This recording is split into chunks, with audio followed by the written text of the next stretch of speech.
नमस्कार साथियों, स्वागत है आप सभी का अंकित इंस्पायर्स इंडिया पर। मैं हूं अंकित अवस्थी। आप है मेरे साथ में अंतर्राष्ट्रीय परिदृश्य में भारत के अत्यधिक महत्वपूर्ण होते हुए समय को देखने के लिए। असल मायने में आप सभी जानते हैं कि किस तरह से डोनाल्ड ट्रंप लंबे समय से दुनिया के सामने झूठ कहे जा रहे थे कि हमने भारत से कहकर ये युद्ध रुकवाया। भारत ने इनको मना क्या किया, ये बिखर गए और इन्होंने रूस से तेल खरीदने के नाम पर भारत और चीन में से केवल भारत को प्रतिबंधित किया है। अब आप कहेंगे सर, प्रतिबंधित किया है, ये शब्द आप कैसे यूज कर रहे हैं? मैं नहीं, आज इन्हीं की तरफ से बयान आया है, व्हाइट हाउस की तरफ से बयान आया है कि हमने भारत पर टैरिफ नहीं, प्रतिबंध लगाए हैं। और वो जो प्रतिबंध है, ये शब्द अपने आप में सैंक्शन अंग्रेजी में कहलाते हैं। और साथियों, सैंक्शन अक्सर उन देशों को किया जाता है जिनके साथ आप अपने रिश्ते सबसे खराब स्थिति में देख रहे होते हैं। अमेरिका ने पिछले दिनों में रूस, ईरान और नॉर्थ कोरिया को प्रतिबंधित किया था। क्या अब हम खुद उस लिस्ट में जा रहे हैं? अमेरिका ने रूस को नीचा दिखाने के लिए या फिर ट्रंप के ईगो को बड़ा करने के लिए किसी भी रूप से किया हो, भारत को प्रतिबंधित किया है, ऐसा बयान व्हाइट हाउस की तरफ से आया है। आप और हम ये तो जानते ही हैं कि हम पर 25% रेसिप्रोकल टैरिफ लगा था। रेसिप्रोकल टैरिफ को हमने ये माना था कि भाई ठीक है, हम अमेरिकी गुड्स पर लगाते हैं, आपने हमारे सामान पर लगा लिया, समझ में आया। लेकिन इस टैरिफ की बाद में अब जो सैंक्शन की न्यूज है, इसने समस्त भारतीयों को निश्चित ही सोचने पर, विचार करने पर दिशा दे दी है कि अब सोचिए इस दिशा में कि ये अल्टीमेटली किस तरह से हमारे बारे में थॉट दी जा रही है। ये जो बात है, ये अमेरिका में व्हाइट हाउस के प्रेस सेक्रेटरी कैरोलिना लिविट जो हैं, उनके द्वारा प्रेस को दिए गए एक इंटरव्यू में या फिर बयान में कही गई। खैर जो भी हो, इनके बयान जिस तरह से भी हो, भारत पर रेसिप्रोकल टैरिफ 25% लग चुका है। कुछ ही दिनों के अंदर एडिशनल 25% सैंक्शन वाला टैरिफ, जिसे ये लोग पेनल्टी टैरिफ बोलते हैं, वो भी लगने वाला है।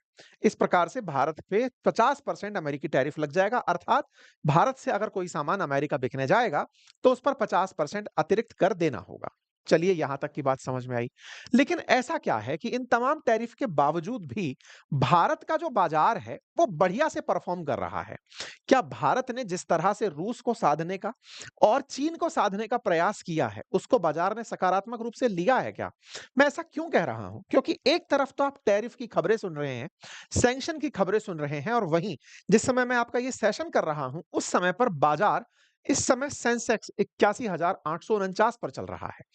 टैरिफ की घटना, सूचना, तमाम प्रकार के जो भी बयान आ रहे हैं, उन सब के बावजूद बाजार भागे जा रहा है। बाजार को टेंशन ही नहीं हो रही। लेकिन क्या वास्तव में केवल बाजार ही पैमाना होता है हम पर पड़े असर का? तो आंसर है नहीं, क्योंकि अल्टीमेटली हमारे बहुत से ऐसे सेक्टर भी हैं जिनसे एक्सपोर्ट होता है, उनके कामगारों के ऊपर असर पड़ सकता है। भारत में बहुत से क्षेत्र ऐसे हैं जहां पर रोजगार पर दिक्कत आ सकती है, लेकिन इसके बावजूद जो इंडियन सेंटीमेंट है, वो आपको बाजार में दिख रहा है। और बाजार में दिख रहे इस सेंटीमेंट से ये तो अर्थ निकलता है कि भारतीय बाजार चढ़ रहा है। चलिए साहब, भारतीय बाजार चढ़ रहा है। भारतीय बाजार चढ़ रहा है देखकर मन आपका भी करता है कि बाजार में अगर वृद्धि हुई है, तो इसका मुनाफा मैं क्यों ना कर लूं, इसका लाभ मैं क्यों ना कमा लूं। क्योंकि आसान भाषा में ये यही कह रहा है कि कल तक जो शेयर एक्स कीमत के थे, अब वो एक्स प्लस वाई कीमत पर पहुंच चुके हैं, प्लस में वाई हुआ है।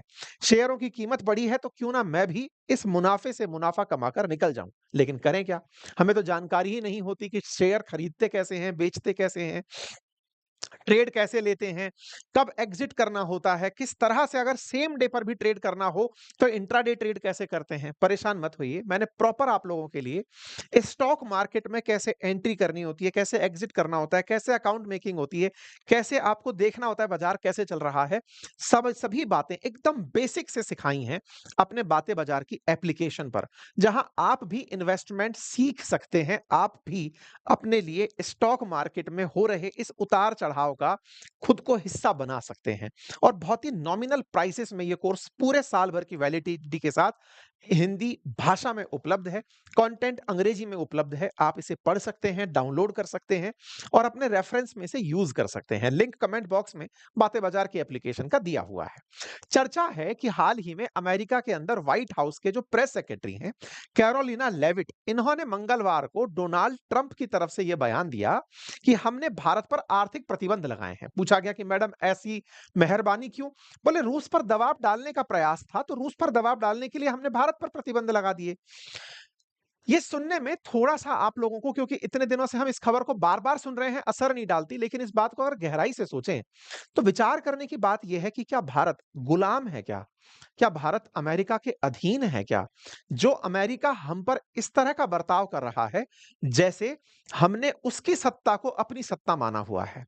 वो हम पर इस तरह का बर्ताव कर रहा है कि भारत रूस से तेल खरीद कैसे सकता है? वो तो हमारी बपौती है ना। किसी देश की स्वतंत्रता, संप्रभुता के मायने क्या रह गए? आज दुनिया में डेमोक्रेसी का गीत गाने वाले अमेरिका और हाँ, अमेरिकी समर्थक जो हमारे देश में रहते हैं, हमारे देश के अंदर तमाम राजनीतिक मुद्दे चलते हैं। डेमोक्रेसी के नाम पर अमेरिकी संस्थाएं अगर भारत पर कोई बयान दे दें, तो हमारे देश के बहुत सारे राजनेता कूदने लगते हैं, कहने लगते हैं कि देखा, अमेरिका ने कहा है डेमोक्रेसी संकट में है। आज उन्हीं राजनेताओं के मुंह बंद हैं। हमारे देश में डेमोक्रेसी के नाम पर, दुनिया में डेमोक्रेसी के नाम पर अमेरिका द्वारा ये जो आजकल किया जा रहा है, इस पर हमारे देश के किसी भी राजनेता का मुंह से बयान बाहर नहीं आ रहा है। क्या हम वाकई में गुलाम हो गए हैं? क्या वाकई में हम अमेरिका के इस बयान से संबंध रखते हैं? आप पूछेंगे ऐसा क्यों? अभी हमसे अमेरिका की कोई लड़ाई नहीं है। आंसर तो यही है ना। हमसे किस बात पर अमेरिका खफा है? आंसर है कि आप रूस से तेल क्यों खरीदते हैं? भाई, हम स्वतंत्र हैं। अपने हितों की रक्षा करने के लिए, अपने सॉवरेन राइट्स को सुरक्षित रखने के लिए हम स्वतंत्र हैं कि हम जिससे चाहें व्यापार करें। जी नहीं। आपको अगर हमसे व्यापार करते रहना है, तो आपको रूस से व्यापार छोड़ना होगा। यार, ये तो बचपन में होने वाली, स्कूलों में होने वाली लड़ाई सी लगती है कि तूने अगर उस दोस्त से बात करी जिससे मेरी लड़ाई हो रखी है, तो मेरी तुझसे लड़ाई हो जाएगी। या तो ये बचकानी हरकत है, या फिर ये नियो कॉलोनिज्म है। आपको ये समझना होगा कि आज के ज़माने में इस नव उपनिवेशवाद से भारत और भारत के राजनेता, जो कि वर्तमान में अपनी राजनीति में उलझे हैं, उन्हें ये समझना होगा कि कहीं हम धीरे-धीरे अधीन तो नहीं होते जा रहे हैं। बाद में हमें ये समझ भी नहीं आएगा कि हम कब परतंत्र हो गए। पहले ब्रिटिश ईस्ट इंडिया कंपनी के थे, तो क्या अब हम ब्रिटिशर्स के बाद में अमेरिकियों के गुलाम होते जा रहे हैं? क्योंकि अमेरिका ने जिस तरह से भारत के साथ किया, ये हमारे राजनेताओं को अपने निजी स्वार्थ से, अपनी राजनीति से ऊपर उठकर देश की स्वतंत्रता के लिए विचारने योग्य सबसे बड़ा तथ्य है। खैर, पहले इनका बयान मैं आपको सुनवा देता हूं और फिर हम इसके बाद में आगे बढ़ेंगे।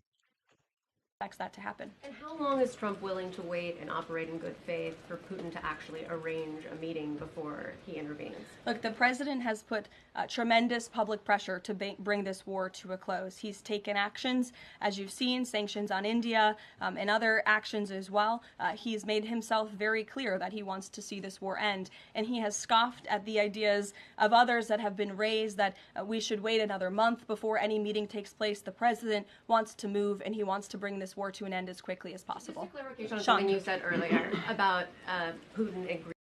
That have been raised that we should wait another month before any meeting takes place. The president सीधी-सीधी सी बात है कि रूस पर पब्लिक प्रेशर क्रिएट करने के लिए ट्रंप ने खूब सारे प्रयास किए। आपने भी देखे होंगे कि जैसे हमने भारत पर प्रतिबंध लगाए, इतने सारे दुनिया के पत्रकारों के सामने व्हाइट हाउस के प्रेस सेक्रेटरी की तरफ से आया ये बयान दर्शाता है कि हम लोग केवल और केवल अमेरिका के लिए एक साधन, यानी कि ऑब्जेक्ट रहे, जिस पे उन्होंने पेनल्टी टैरिफ लाद दिए 25% के। ये टैरिफ 27 अगस्त से हम पर लागू होंगे। अर्थ ये है कि आप रूस से तेल मत खरीदिए, इसलिए हम आपके ऊपर टैरिफ लगा रहे हैं। ठीक है साहब? ये टैरिफ अब सैंक्शन है। सवाल ये है, अमेरिका ने क्या हम पर पहले भी सैंक्शन लगाए हैं क्या? क्या हमारे ऊपर सैंक्शन से सब कुछ बिगड़ जाता है क्या? आइए मैं आपको इतिहास बताता हूं। क्योंकि न्यूज़ में ये चर्चा होने लगी है कि इनके मुंह से निकला ये बयान स्लिप ऑफ टंग था, या फिर वाकई में ये कुछ ऐसा कहना चाह रही थी। क्योंकि कैरोलिना लेविट ने जिस तरह से ये बयान दिया, इससे अमेरिकी मानसिकता तो साफ हो गई। इसके पीछे के अगर तात्कालिक कारण खोजे जाएं, तो निश्चित ही ट्रंप पुतिन को शांत नहीं करा पा रहे हैं, और उन्हें यह समझ में आता है कि भारत और रूस के संबंध कितने प्रगाढ़ हैं। उन्हें समझ में आता है कि पुतिन को अगर दबाना है, तो भारत को दबाने से प्रभाव पड़ सकता है, और प्रभाव पड़ता दिख भी इनको रहा है। क्योंकि पहले जब इन्होंने ये घोषणा की थी, तब डोभाल साहब रूस गए हुए थे, और आज विदेश मंत्री भारत के एस जयशंकर साहब रूस की यात्रा पर हैं। तो या तो ये कि जब-जब रूस पर दबाव डालना हो, भारत को नुकसान पहुँचाओ, रूस उसे बचाने ज़रूर आएगा। या तो ये संदेश सीधा-सीधा सा है, या दूसरा संदेश जिसको हम लोगों ने भले ही मज़ाक में लिया हो, लेकिन ट्रंप ने इसे मज़ाक में नहीं लिया। ट्रंप वाक़ई में चाहते हैं कि उन्होंने दुनिया में जो युद्ध रुकवाए हैं, उसको पहचानते हुए उन्हें नोबेल शांति पुरस्कार दिया जाए। लंबे समय से चला आ रहा रशिया-यूक्रेन और इज़राइल-पैलेस्टाइन या इज़राइल-गाज़ा, ये अब तक इनके प्रभावों से नहीं रुक पाया है। इनके प्रभाव से नहीं रुक पाना या फिर इनके प्रयास से नहीं रुक पाना इनके लिए बड़ा इंसल्ट है। नवंबर से अब दोबारा नवंबर आने को हुआ, इनसे दोनों ही वॉर नहीं रुकवाए गए। इसलिए इन्होंने कुछ और वॉर जैसे भारत पाकिस्तान का क्रेडिट लेने का प्रयास किया। यहां तक कि इन्होंने थाईलैंड कंबोडिया तक को नहीं छोड़ा। इसी तरह से रूस किसी तरह के ट्रंप के जो प्रयास हैं वो इनके हाल ही के बर्ताव में भी दिखते हैं। पता चलता है कि हाल ही में नोबेल पीस पुरस्कार जो नॉर्वे के द्वारा दिया जाता है, उनको ट्रंप के द्वारा फोन किया गया और कहा गया कि वो चाहते हैं कि उन्हें नोबेल पुरस्कार मिले। सोचिए, नोबेल पुरस्कार नॉर्वे, स्कैंडिनेवियन कंट्रीज के द्वारा दिया जाता है। बकायदा ये भाई साहब उन्हें फोन करके कहते हैं कि आप लोग मुझे कंसीडर क्यों नहीं करते, मुझे नोबेल पुरस्कार क्यों नहीं देते। बकायदा ट्रंप के द्वारा नॉर्वेजियन मिनिस्टर को नोबेल पीस पुरस्कार के लिए कॉल कर दिया गया। कहा गया कि मैंने इतने जंग रुकवाए हैं, मुझे नोबेल पुरस्कार दिया जाए। इसका मतलब इनका पागलपन इस नोबेल पुरस्कार के लिए कुछ बढ़ गया है, और उस बढ़ते में भारत के द्वारा यह स्वीकार ना करना इनके ईगो पर गहरी चोट पहुंचाया है। तभी शायद इन्होंने हम पर प्रतिबंध लगाया है। लेकिन प्रतिबंधों का एक लंबा इतिहास है साथियों। भारत ने जब पहली बार परमाणु बम परीक्षण किया था, जिसे हम स्माइलिंग बुद्धा के नाम से जानते हैं, वर्ष 1974 में जब इंदिरा गांधी जी प्रधानमंत्री हुआ करती थी, अमेरिका ने हम पर तब भी प्रतिबंध लगाए थे। मैं आपको याद दिला दूं साथियों, आज ईरान न्यूक्लियर टेस्ट ना कर ले, इसके लिए उस पर B2 बॉम्बर जैसे बॉम्ब चला दिए गए। आप सोचकर देख सकते हैं कि भारत जब न्यूक्लियर परीक्षण करने जा रहा होगा, तो उस समय का अमेरिका भारत पर कैसे दबाव डालता होगा। उसके बावजूद भी हमने प्रथम परमाणु परीक्षण 1974 में किया, और दूसरी बार जो एकदम कन्फर्मेटिव था, क्योंकि प्रथम परीक्षण को इन लोगों ने हंसी मजाक में उड़ा दिया कि नहीं नहीं कुछ भी नहीं हुआ, लेकिन सेकंड बार जब हमने पोखरण में परीक्षण किया 11 और 13 मई 1998 में, अमेरिका एकदम बौखला गया। भारत ने इतना सीक्रेटिव तरीके से परीक्षण किया कि इन्हें कानों कान हवा तक नहीं लगी, और जब यह जानकारी इन्हें पता चली तो इन्होंने लिस्ट ऑफ सैंक्शंस हम पर लाद दिए। भारत परमाणु परीक्षण किया और इन्हें यह बता दिया कि इसके एवज में आप हम पर जितने भी प्रतिबंध लगाएंगे हमें सब कबूल है। साथियों, भारत के खिलाफ अमेरिका में जनता सड़कों पर उतर आई। सड़कों पर उतरकर डिमांड करने लगी कि इनके ऊपर प्रतिबंध लगाए जाएं, और अमेरिका ने जिस दिन परीक्षण हुआ उसी दिन हम पर प्रतिबंध लगा दिए। 13 मई 1998 को एक प्रतिबंधों की लिस्ट निकल कर आती है, जिसमें भारत को जो भी फॉरेन असिस्टेंस मिलती थी उसे रोक दिया गया। डिफेंस आर्टिकल्स की सेल्स पर रोक लगा दी गई। जितने भी मिलिट्री फाइनेंसिंग थी भारत की वो सब रोक दी गई। तमाम प्रकार की क्रेडिट गारंटीज और फाइनेंशियल असिस्टेंस जो थी भारत की वो रोक दी गई। साथ ही साथ हमको तमाम प्रकार के जो फाइनेंस और टेक्निकल सपोर्ट यूएस की तरफ से मिलते थे उन सबको रोक दिया गया। इतना ही नहीं, यूनाइटेड स्टेट्स की जो बैंक थी जो भारत में लोन और क्रेडिट दिया करती थी उन्हें रोक दिया गया। भारत के एक्सपोर्ट्स को बैन कर दिया गया। कुल मिलाकर के भारत को उस समय खींचकर प्रतिबंधों से लाद दिया गया। लेकिन सरकारें तब हिली नहीं। उन्होंने समझ लिया था कि परमाणु बम अगर हमारे पास होगा तभी हम सुरक्षित होंगे, और ये आप और हम सब अच्छे से जानते हैं कि आज भी ईरान से अमेरिका को डर इसी बात का है कि अगर उनके पास परमाणु बम हो गया तो वो भविष्य में अमेरिका से डर निकाल बैठेंगे। नॉर्थ कोरिया ट्रंप के दूसरे कार्यकाल में एक दिन भी चर्चा का विषय नहीं बना। कारण, क्योंकि ट्रंप जानते हैं कि उसके पास परमाणु बम है, और अगर उसके ज्यादा उंगली कर दी, किम जोंग उन खबरों में ही गायब हैं। अगर उसके किसी भी प्रकार से इन्होंने दिक्कतें खड़ी करी तो वो बदले की कार्रवाई कर सकता है। ऐसे में अमेरिका उनको बिल्कुल साइड में रख करके चल रहा है। समझने की बात है, भारत पर प्रतिबंध लगाए गए, लेकिन इसी अमेरिका को 2 ही साल के बाद में झुकना पड़ा। इन्होंने धीरे धीरे भारत पर प्रतिबंध वर्ष 2001 में हटाने शुरू करने पड़े। मैं आज भी कह रहा हूं कि भारत पर जो ये ट्रंप कार्रवाई करने का प्रयास कर रहे हैं, ज्यादा दिन तक नहीं चलने वाली है। अमेरिका को खुद झुकना पड़ेगा। उसे पता है कि भारत के बाजार की अमेरिका को कितनी जरूरत है। उसे पता है कि भारत के साथ इंडो पैसिफिक क्षेत्र में उसका यह बर्ताव उसके लिए भविष्य में बहुत नुकसानदायक होगा। और विशेष रूप से वो समस्त भारतीय जो आज की जनरेशन में इन खबरों को सुनकर बड़े हो रहे हैं, उनका अमेरिका पर से विश्वास उतर चुका है। और ऐसे में इस विश्वास के बाद भारत फिर से अमेरिका पर विश्वास जल्दी से कर ले, यह संभव नहीं हो पाएगा। अमेरिका ने वर्ष 2001 से 8 के बीच में लगातार भारत से प्रतिबंधों को हटाया। भारत से ऐसे-ऐसे एग्रीमेंट किए जो कि किसी और देश के साथ नहीं हो सकते थे। हमारे साथ न्यूक्लियर एग्रीमेंट किया गया, 123 एग्रीमेंट के नाम से एग्रीमेंट किया गया और तो और अमेरिकी सरकार उस समय के लगे प्रतिबंधों को अब तक जब तक बाइडेन जा रहे थे तब तक हटाते रहे। ट्रंप फिर आते हैं। 2018 में अमेरिका के द्वारा रूस, ईरान और नॉर्थ कोरिया से व्यापार करने पर काटसा नाम का एक प्रतिबंध एक्ट लाया जाता है, लेकिन उस एक्ट से भारत को बाहर रखा जाता है। S-400 भारत रूस से खरीदना चाहता है, तो भारत को यह कहकर के दे दिया जाता है कि कोई बात नहीं, आप अगर चाहते हैं S-400 खरीदना रूस से, खरीदिए, हम आपको वेवर कर रहे हैं। यूएस ने भारत के ऊपर रूस से S-400 डिफेंस सिस्टम खरीदने पर भी कोई प्रतिबंध नहीं लगाए। भारत ने $5.43 बिलियन में रूस से S-400 मिसाइल डिफेंस सिस्टम खरीदा, लेकिन भारत पर कहा गया कि आप ईरान से तेल मत खरीदना। भारत ने ईरान से तेल ना खरीदकर ईरान को बाईपास करते हुए रूस से तेल खरीदना शुरू किया। यानी कि ट्रंप का पिछला कार्यकाल भी भारत को अपना एक मित्र खुवा दिया था। ईरान जिसके साथ हम बढ़िया व्यापार किया करते थे, चाबहार पोर्ट से होकर के हमारी लगातार संभावनाएं जुड़ रही थी कि हम आने वाले समय में सेंट्रल एशिया तक पहुंचेंगे, उन सभी चीजों को इन्होंने दरकिनार किया और दरकिनार करते हुए भारत ने निश्चित ही अमेरिकी प्रभाव में 2018 के बाद शायद जियोपॉलिटिकल रूप से कुछ त्रुटियां की होंगी, जिसकी वजह से ट्रंप के हौसले इस बार इतने बढ़ गए।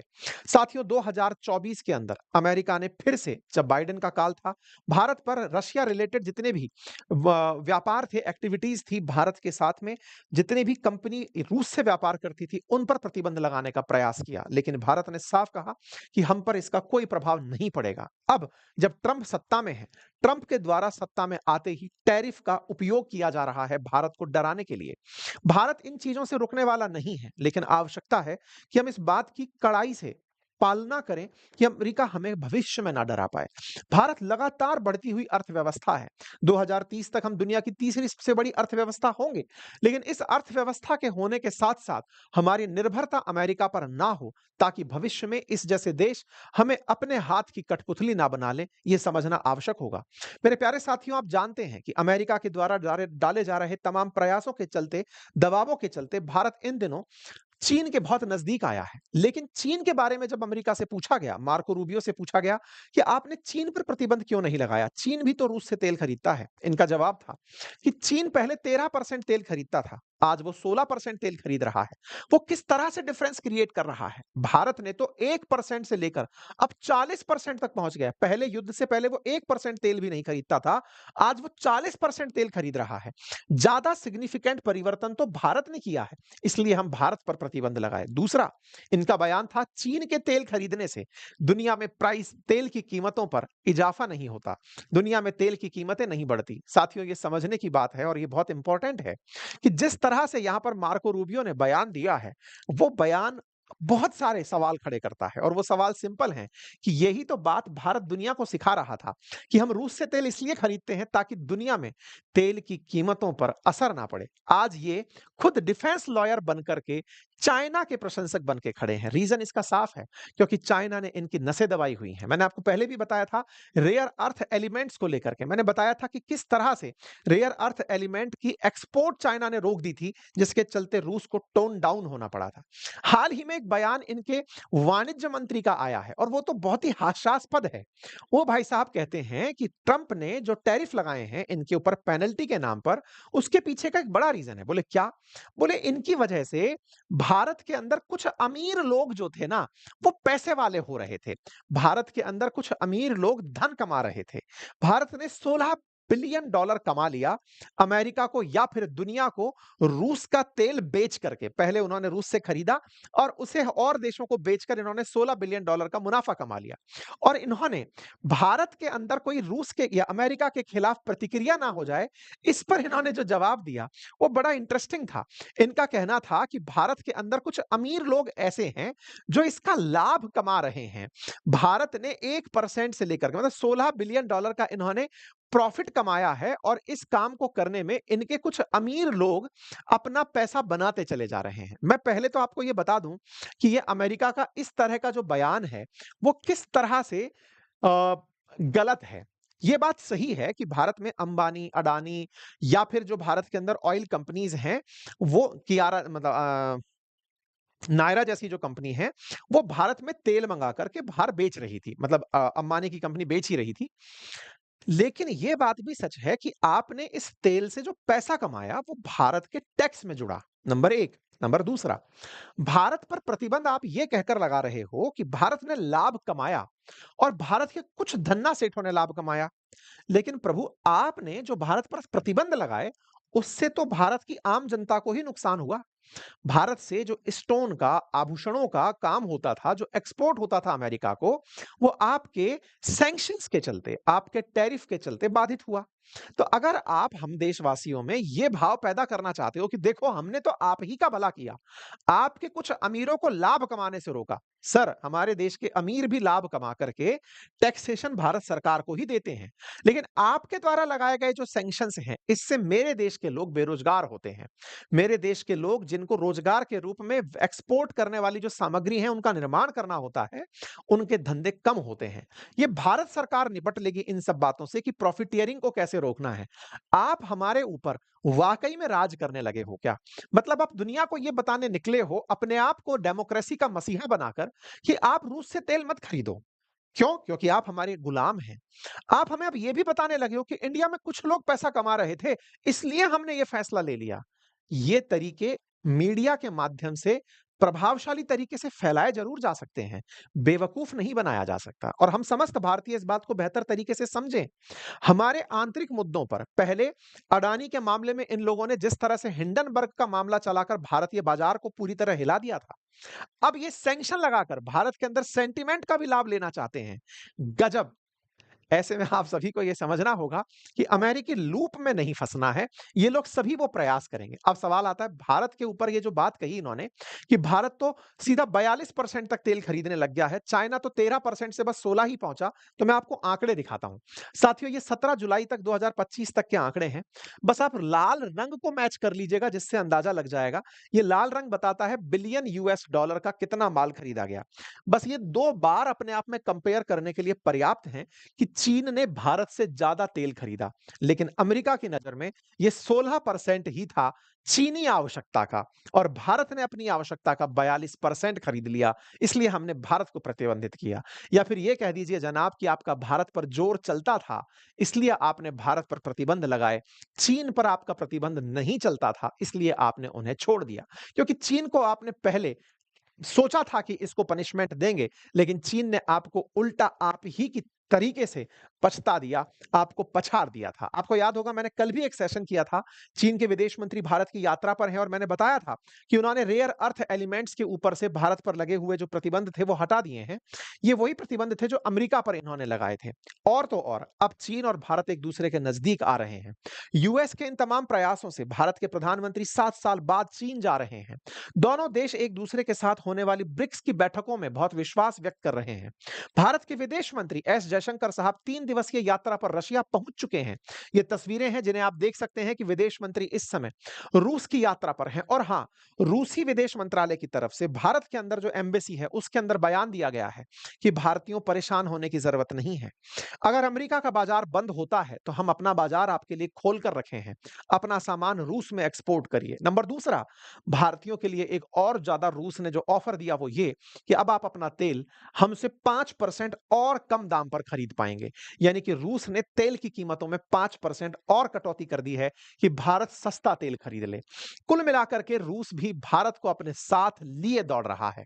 अगर अमेरिका चाहता है कि भारत पर इस तरह का प्रतिबंध गेम खेला जाए, तो रूस और भारत की इस मित्रता को उसके लिए तोड़ना बहुत नामुमकिन होगा। देखना होगा कि भारत सरकार रूस का साथ देते हुए अमेरिका को किस तरह से सबक सिखाती है। यह निश्चित ही एक लर्निंग लेसन होगा। बाकी आप लोग इस विषय पर क्या सोचते हैं, अपनी राय जरूर कमेंट बॉक्स में बताइएगा। बाकी भारत ने फिलहाल रुपी ट्रेड को करने पर बहुत ज्यादा जोर दिया है।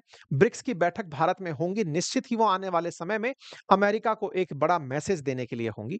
बाकी जैसी भी चीजें निकल कर आती हैं हम आपके सामने रखेंगे।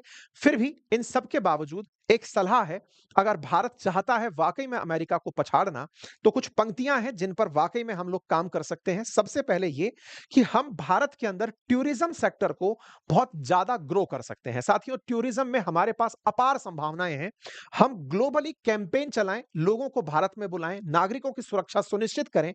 विदेशी लोग जो धन लेकर के आएँ, उससे हमारे यहाँ पर ना केवल रोजगार बढ़ेगा, बल्कि विदेशी मुद्रा भंडार बढ़ेगा। इसी के साथ-साथ जितनी भी समस्याएँ आने वाले समय में एक्सपोर्टर्स के साथ आ सकती हैं, सरकार उनके लिए एक प्रॉपर फंड बनाए और उनको मदद पहुँचाए। भारत के साथ ईयू है, आसियान है, अफ्रीका है, लैटिन अमेरिका है, इनके साथ हमारे ट्रेड डील्स को और टाइट किया जाए। भारत प्रयास करे कि वो आईटी, कंसल्टिंग और फिनटेक जैसे कामों को बहुत बखूबी करते हुए चले। इन चीज़ों में जहाँ हमारी अपनी वैल्यूज़ ज़्यादा हैं, उन्हें हम बहुत ज़्यादा अपनी ताकत बना लें। हम मैन्युफैक्चरिंग सेक्टर में चाइना से चीज़ों को अपनी तरफ आकर्षित करें। हम अपने यहाँ पर रिसर्च एंड डेवलपमेंट को इंसेंटिवाइज़ करें। हम प्रयास करें कि हमारे मित्र राष्ट्रों के साथ हमारा व्यापार रुपए के अंदर होने लगे। हम एग्रीकल्चर एक्सपोर्ट को वैल्यू एडिशन के साथ-साथ और बढ़ाएँ। इंडियन कल्चर, वेलनेस, आयुर्वेद जैसी चीज़ों को हम एक्सपोर्ट करें। हम अपने लॉजिस्टिक्स को मजबूत करें, क्योंकि अल्टीमेटली ये समय है भारत को मजबूती से उठ खड़ा होने का। ये समय है भारत के लिए अमेरिका को चुनौती देने का और उस चुनौती से सबक लेकर के दुनिया की ताकत बनने का। आप लोग इस विषय पर क्या अपनी राय रखते हैं, ज़रूर कमेंट बॉक्स में बताइएगा।